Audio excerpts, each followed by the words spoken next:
creates questions the human mind cannot answer. Out of reach, past all we can see, hear, and touch, beyond all we understand, lies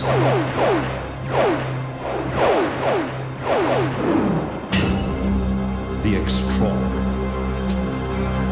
I'm worried about flying tonight. The extraordinary is the night an air hostess told her friends that the plane on which she was about to fly was going to crash.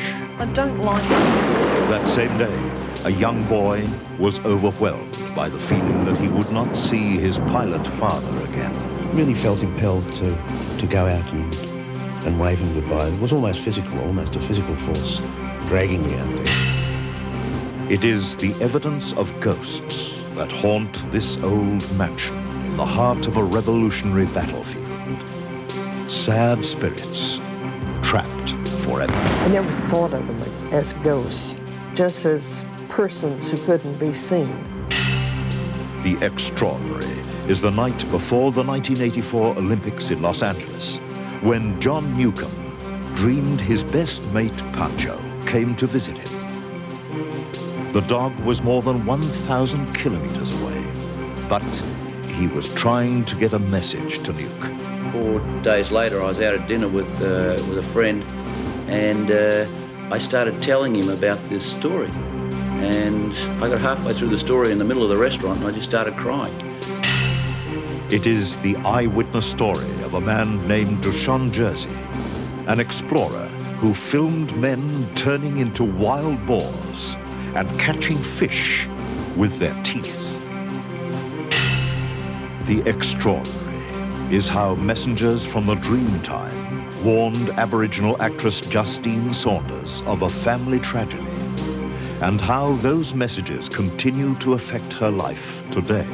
The messengers that we do have of the animals, which is part of our culture, we do take notice of. Just some of the stories that lie beyond our normal understanding. Tonight on The Extraordinary. Justine's story is a stark reminder of the power of ancient myths. Good evening, I'm Warwick Moss. It was a cold, stormy night back in the early 60s. Lightning tore through the night sky. Rain hammered the runway at Sydney Airport.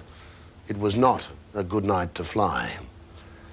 For hostess Aileen Keldy, the conditions were just as she had seen them, in a premonition.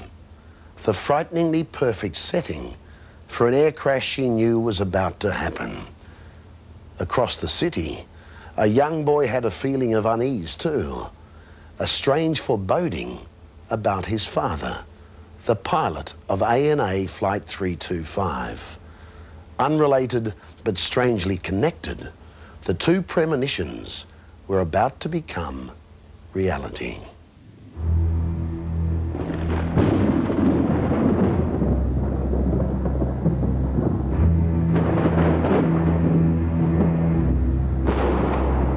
Thursday, November the 30th, 1961. As night descended on Sydney, so did a violent summer storm. When it did break, it was, torrential rain and a lot of thunder, a lot of lightning. And it was, a terrific storm. Australian National Airlines Flight 325 was on time out of Sydney, bound for Canberra. It was a flight the Viscount 720 would never complete. We believe that under the influence of one of these very heavy storms, it's likely that the pilot lost control of the aircraft. It was probably turned on its back and went, at least temporarily, out of control into a very steep dive back towards Botany Bay. And around that time, as the Viscount plunged into Botany Bay, an 11-year-old boy had a strange feeling, a premonition of disaster. His name is Robert Lindsay. His father was Captain Stan Lindsay, the pilot of the ill-fated Flight 325. And suddenly I got out of my chair and went across to the window, and they told me, I said something like, those poor people out there. But what motivated me to say that at a time which was very close to the time that the plane went down, I don't know. It was not a thing I'd normally do. Thanks a lot. Earlier that day, there had been something else, another kind of inkling. As Captain Lindsay left for work, young Robert was glued to his favourite TV show. You mean, yeah, I'm gonna want to be hauled too. The normal thing for me would be to go and wave him goodbye at the gatepost. That day, instead of going out with him, I exchanged a curt goodbye, and he went out to the car. I could hear the car starting, and felt really felt impelled to go out and wave him goodbye. It was almost physical, almost a physical force dragging me out there.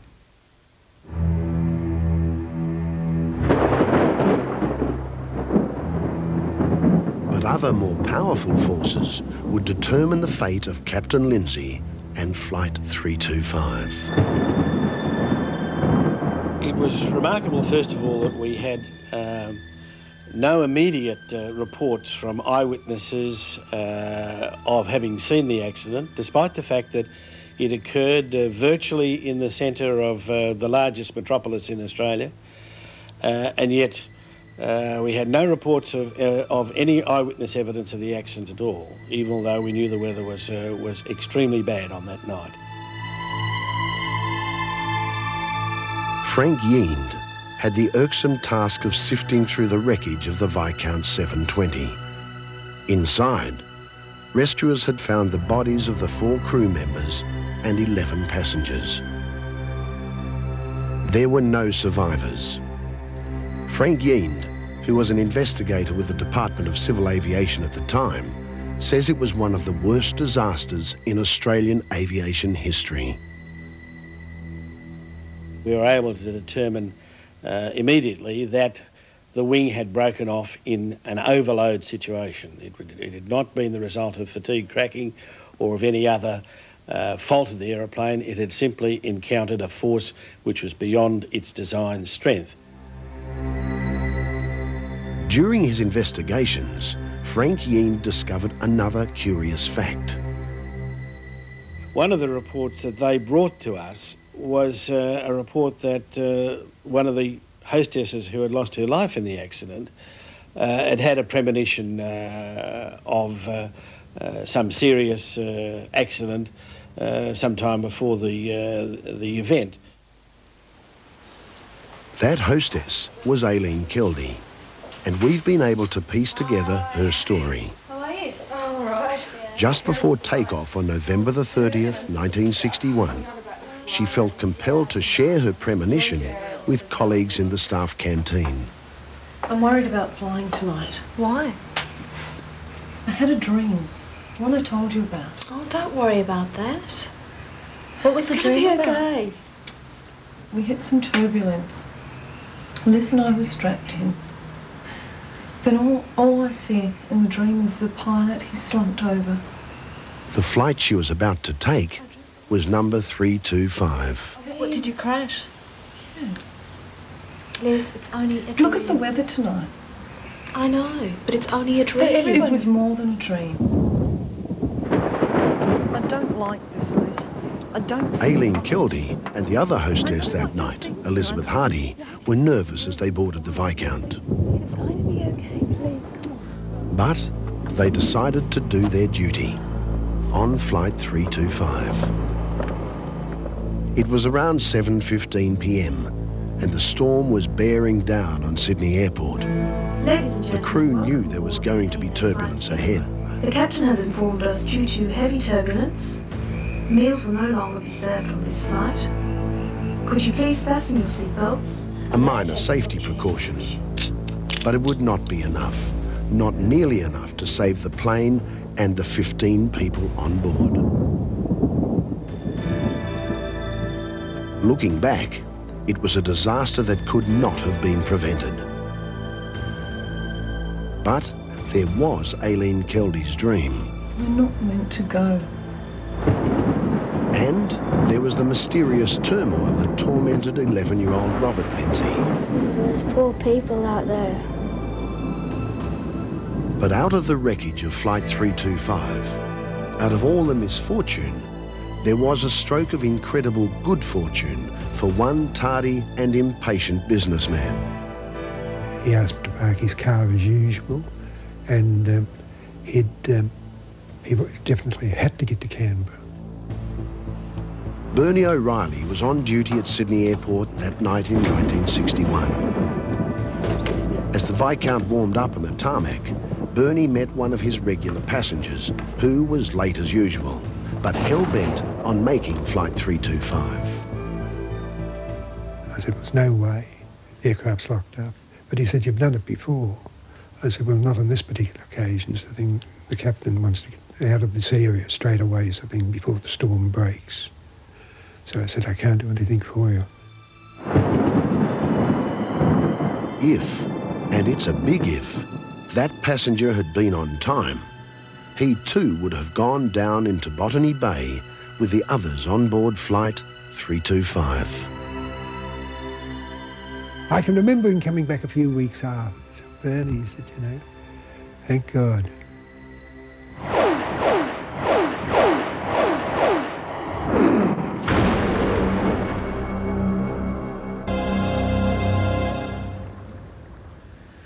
John Newcombe is a straight shooter, a former Wimbledon champion, past chairman of the Australia Day Council, and international tennis commentator. John is certainly a prominent Australian. But there are things in life that Nuke finds hard to understand, things that he can't explain. Like the night before the opening of the 1984 Olympics, and a dream about his best mate, Pancho.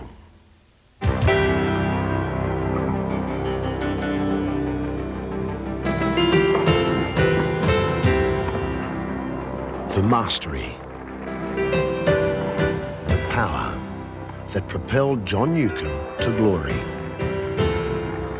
The brilliance that made him one of the all-time tennis greats. You name it, Nuke won it.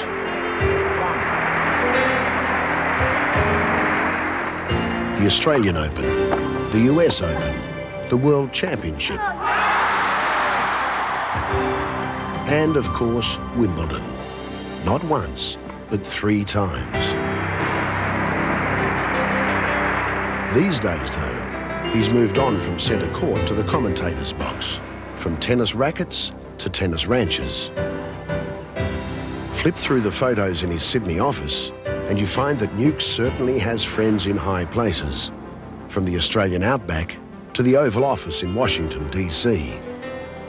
Presidents aside, there's one pal that's still there, with pride of place on the master's desk.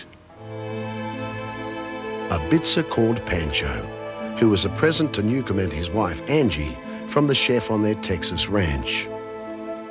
In late 70s, we were given Pancho as a little baby, and he grew up with us as a family from that moment on, and we became very close. He was there when all the children were born, and was really just like one of the family. There was a unique bond between Pancho and Newcombe, but they were often separated as Nuke's business took him around the world. However, despite the physical separations, Nuke always felt close to his little mate.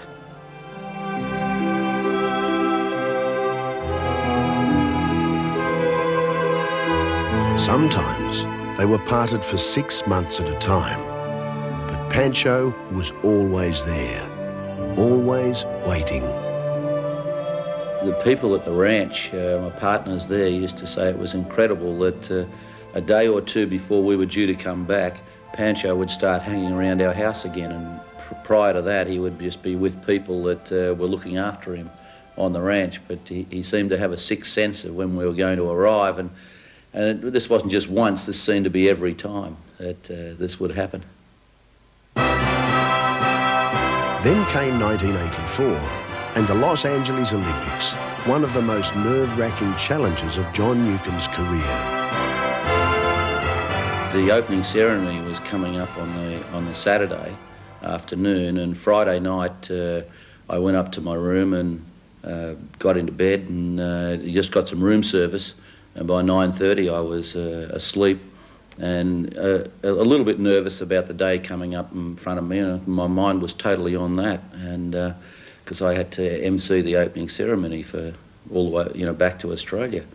So during the night I had this dream that Pancho came to me, and he was naked, like he didn't have any fur on his body, and he came to me and sort of came right up to me and gave me a little sort of pat with his hand, and then went away again. I woke up in the morning and ordered some room service and didn't really think about this, but it was in the back of the mind that I'd had this strange dream.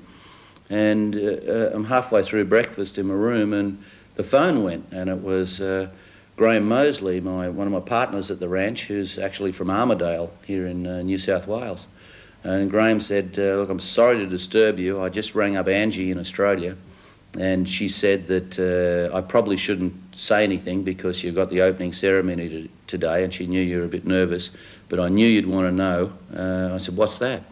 Immediately, you know, thinking something was wrong, and Graham said, well, Pancho died last night. And it was just, I couldn't speak. And I just sat there, and it was about a minute, and Graham was saying to me, are you still there? Are you still there? And finally I just said, yeah, thanks for telling me. Still in shock, Newcomb faced the challenge, and millions of viewers back home in Australia.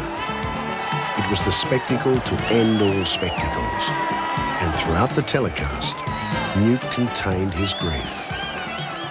And it was about 4 days later, I was out at dinner with a friend, and I started telling him about this story. And I got halfway through the story in the middle of the restaurant, and I just started crying. It was about 15 minutes before I could stop. And it was like a grieving came out from me. And I've got to say that I'm not a believer in that sort of thing, although I think I've got an open mind to, you know, anything is possible. And it certainly opened my mind that, you know, there had to be something there, because I'd never ever dreamt of Pancho before in my life.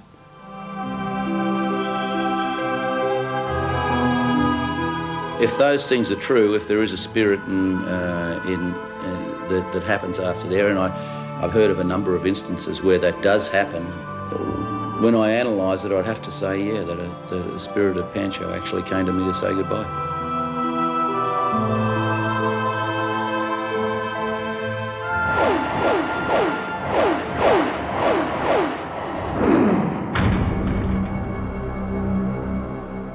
Early morning, as the fog rolls down the valley from the Canadian border and the sun is kept under wraps of mist and lowering cloud, they say you can still hear the distant echoes of gunfire from the old muskets of fallen soldiers. Sometimes the pained cry of a revolutionary as he's hit. In all the battlefields in all of history, none carries as many legends of ghosts as this.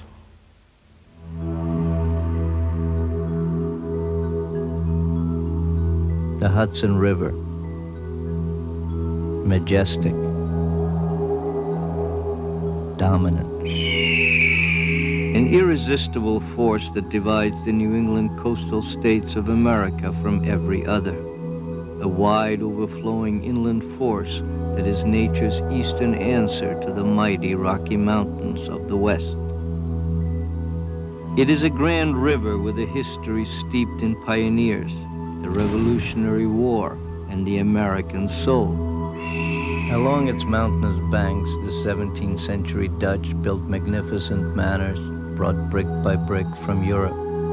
And here, where the Tappan Zee Bridge now spans a section 3 miles wide, the infamous Benedict Arnold sold out his country to the British. It was an era of famous battles along the Hudson, when countless young revolutionaries and British soldiers died. A period that has left this area with endless tales of ghosts, haunted houses, and apparitions of the fallen. To the right is the legendary Sleepy Hollow, grounds of the mythical Headless Horseman. And to the left, on the western shore, stands this old red Victorian mansion. It's haunted. Mrs. Noelle Alsler has known the Revolutionary War ghosts since she moved into the town of Nyack in 1955. Those are the ghosts that have been seen there, and these were all good ghosts. These were not bad. No one was afraid of them. They didn't do anything to hurt people. They were just there and smiling, watching, doing things. If we should doubt the old place is haunted, then we can consider this ruling made by a New York State court 2 years ago. As a matter of law, the house is haunted. It was a contentious and landmark legal case we'll get to in a moment. Meanwhile, listen to the testimony of the former owner, Mrs. Helen Ackley, who lived with ghosts here on Levita Place for 23 years. I never thought of them as ghosts, really, just as persons who couldn't be seen was kind of the feeling I had about them. It was Mrs. Ackley, her late husband George, and their 4 children who rescued the 18-room house from oblivion almost 30 years ago. It had been empty for 7 years. The wood shingle roof was battered by the elements. The outside paint was cracked and faded. The interior was a mess, and the grounds overgrown with reeds and debris. It said to me, "I've been waiting for you, come in and get started." So that was what we did, literally. What they didn't know when they moved in and began to rip out the faulty plumbing was that there were already occupants inside. And in the coming months and years, the Ackley family would come to know them well. First came the unexplained noises. They really spooked the plumber.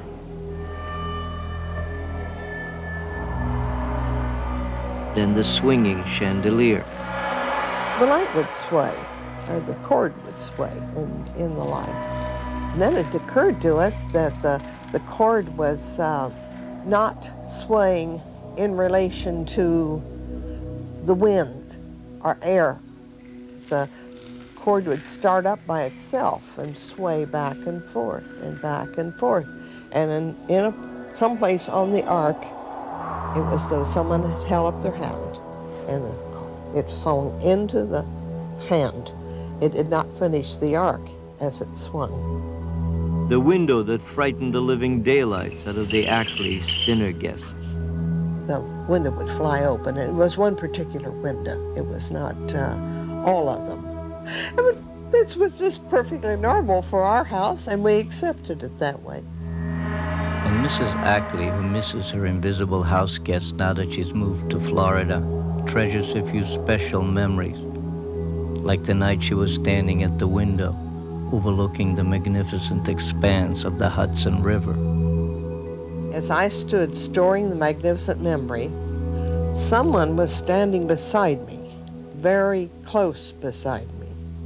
It's a beautiful view, isn't it? And we just kind of stood in a communion type of feeling, looking out at how beautiful the water was. Her children have special memories too. Daughter Cynthia had her own spiritual alarm clock, the ghost who shook her bed like crazy when it was time to get up for school. And lots of other memories flood back, like gifts from the family ghosts. I think that they just left them because they liked us. They are fond memories of the day she and her beloved George raised their 4 children in a house full of ghosts. But before she could leave her old home in peace, these same episodes would land Helen in court and cost her thousands of dollars. The world eventually became interested in the Ackley Mansion ghosts after newspapers printed articles about the goings-on in Nyack. Psychics from as far away as Britain asked to hold seances in the house, and Mrs. Ackley always gave permission. Give us a sign now. Let us know you're with us in the room. One of these seances produced what both Mrs. Alsler and Mrs. Ackley firmly believed to be the identity of two of the ghosts. A young British Navy officer of the Revolutionary War and a local girl who always wore a blue cape.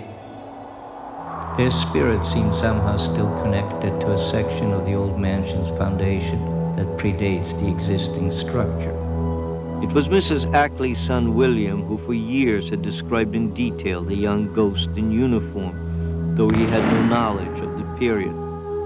Through the seance, the two families and the visiting psychic tried to translate a tale which indicated the young officer and the local girl were lovers.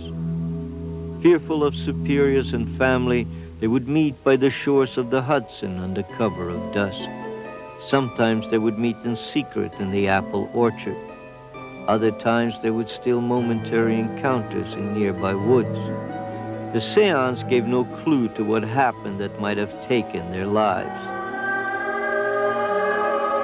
No matter how accurate this story may have been, the Alsler and Ackley families adopted it as part of the mansion's heritage.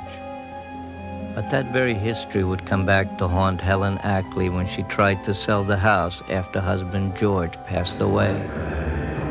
A couple named Stembowski put up a $35,000 deposit on the place, and Mrs. Ackley swears she not only told him about the ghosts, but boasted about them. By the time the day came to close on the house, the Stembowskis wanted to pull out of the deal and get their money back, claiming they weren't told the house was haunted. Mrs. Ackley fought them. And one of the things I insisted on was that if anybody was really interested in the house, that they be told immediately the house was haunted.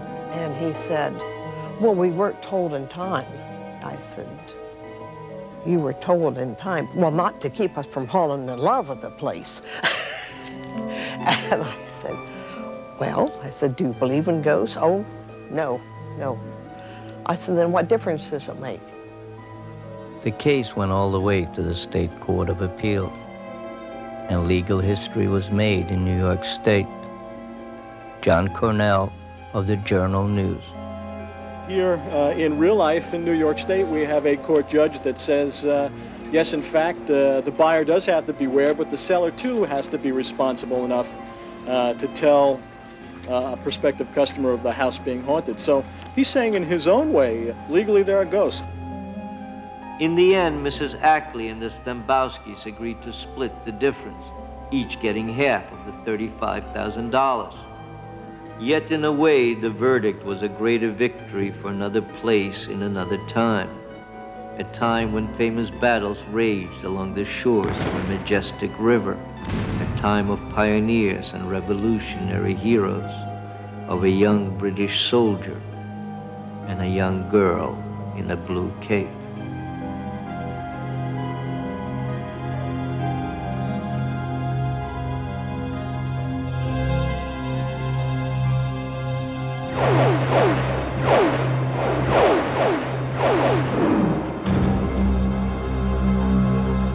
We're about to meet a very unusual man. He's an explorer, anthropologist, writer, producer and director. He was born in Czechoslovakia, raised in Africa, is a citizen of Belgium and lives in America. His name is Dušan Jersey, and if you ask him who he is, he says, I am a throwback to another age when the world was new and intrepid men of strong moral fibre were needed to explore vast and dangerous areas of the unknown world.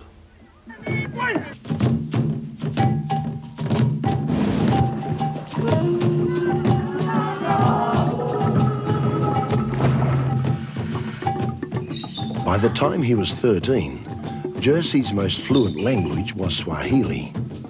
He grew up with native village children and customs and rituals that date back centuries. In his adult life, Jersey has built a reputation as a modern-day Indiana Jones, fearless in the face of headhunters and tireless in search of the undiscovered. And it was in this quest that the amazing Jersey shot the film we see here. In a small village in central Java, an age-old sacred ritual is taking place, the ceremony of the initiation by the shaman or spiritual leader. The minds and spirits of these men, Jersey insists, are literally being turned into the spirits of wild boars. The shaman puts them into a deep trance. The shaman is in effect disconnecting their human conscious state and replacing it with the consciousness of animals. The man, of course, physically is not a wild boar. He remains a human features, but he is a wild boar. He thinks like a wild boar. Each of the men, Jersey says, believes totally his identity has changed, to the point they behave like boars in search of food, even poisonous roots. Driven by hunger, the men rampage through the fields, desperately searching for the boar's favorite food, the manioc root. And as you know, manioc root, human beings, if you take, I think it's 300 grams of manioc root, you may die because of arsenic. Wild boar eat pounds of it. The men are in the shaman's control and will be for as long as he wants. They dig up the manioc and rip it with their teeth, eating the earth along with the root. The arsenic contained in the raw manioc is deadly to man, but not to wild boars. If their trance isn't deep enough, the men will be poisoned. When the shaman calls them with a drum, they come back. He has to disconnect the animal consciousness, but before giving them the human consciousness, he has to clean the earth and everything that is in the mouth and in the neck that can shock them. So he does it, and at that point they are in a coma. Except for shallow breathing, they are dead. Slowly, the shaman brings them out of the trance. It is like being reborn back into the world of men. How do they survive it? Jersey believes man has 3 separate brains. It is believed now that we have 3 brains, not 1, or 3 layers of brain. The oldest one being the reptilian one, which is as old as the whole history on Earth. Animals and us, we have that same brain. Perhaps shamans know that as you grow in society, in civilization, the danger is to move away from the reptilian brain.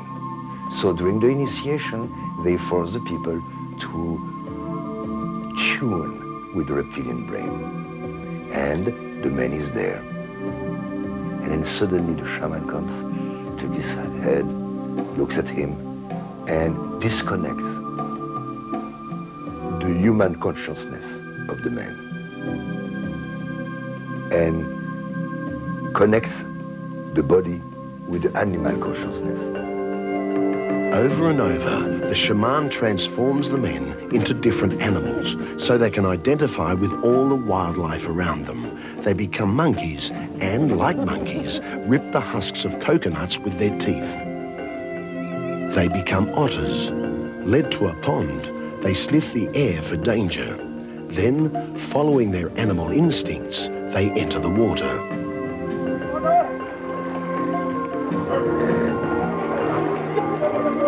Slithering and sliding, they search the pond for food.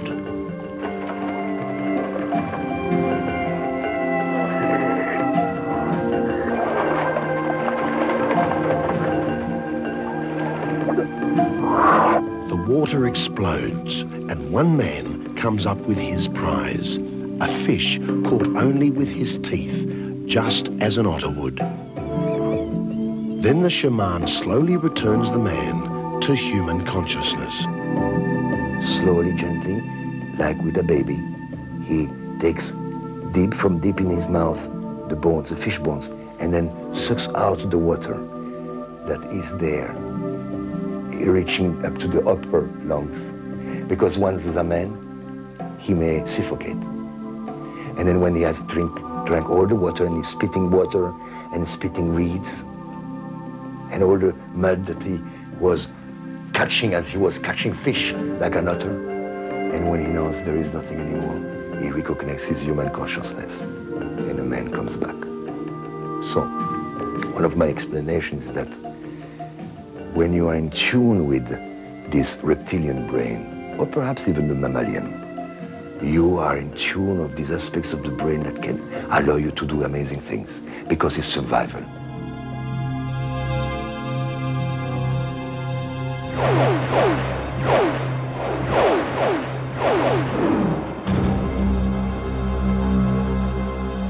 Is an actress. She's played prominent roles on stage, on television, and in Australian movies. Justine's Aboriginal and very proud of her heritage. She's also a firm believer in the myths and legends of her people. It was a strange mix of the past and present that came to warn Justine of the death of her own brother in an accident that could not have been foreseen.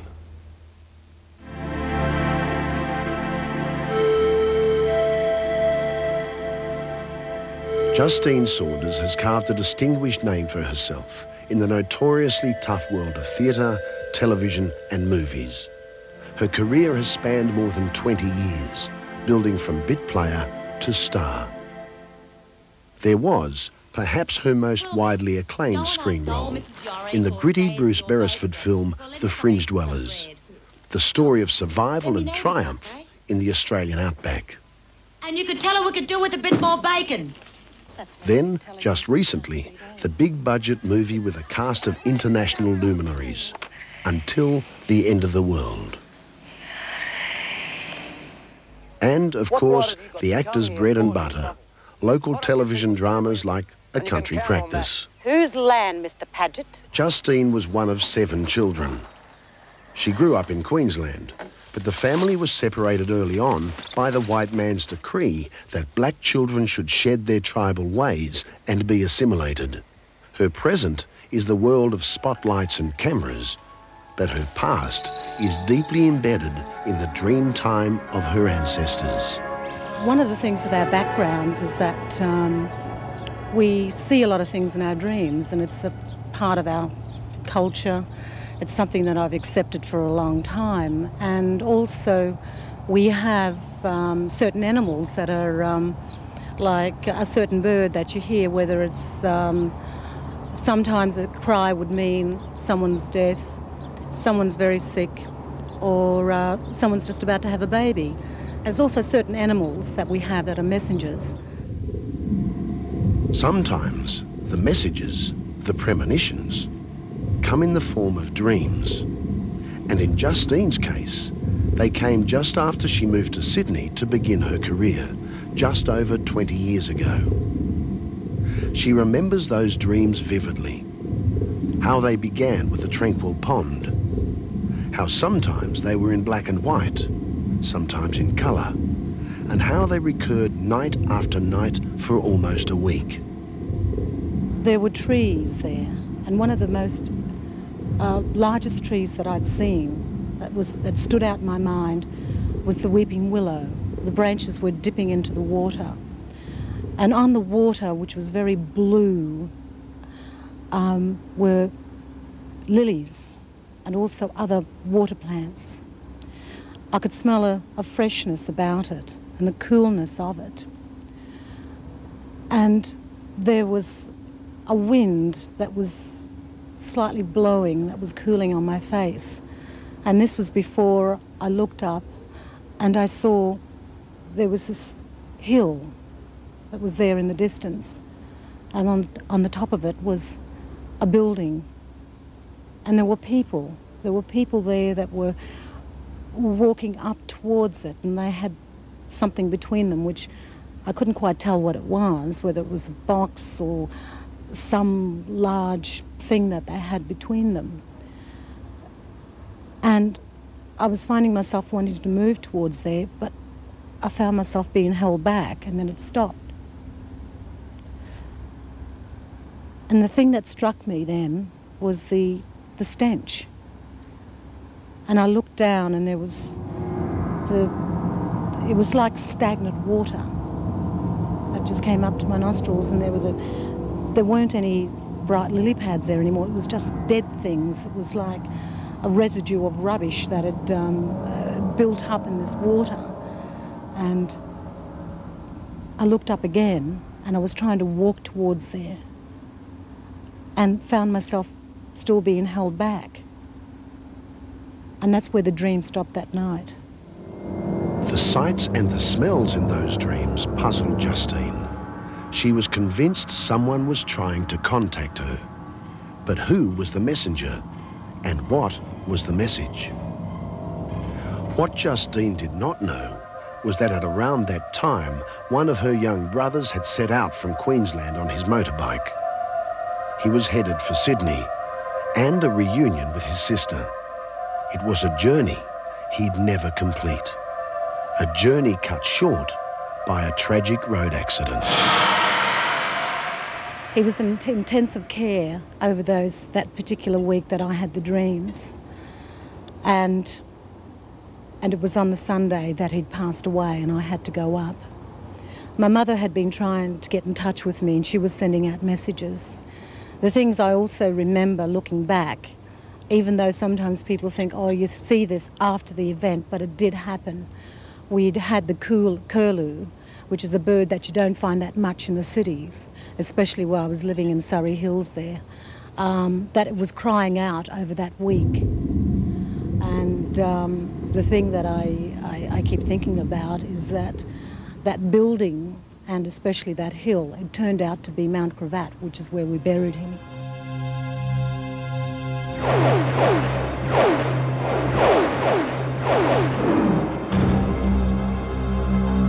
9 years, Dr. Elizabeth Rudy, an epileptic, shared an amazing secret with her pet dog. Moments before a seizure, the golden retriever barks wildly. A psychic ability so strong, Elizabeth now depends on her dog with her life. Reason, what is it? What's wrong? An untold story. Next week.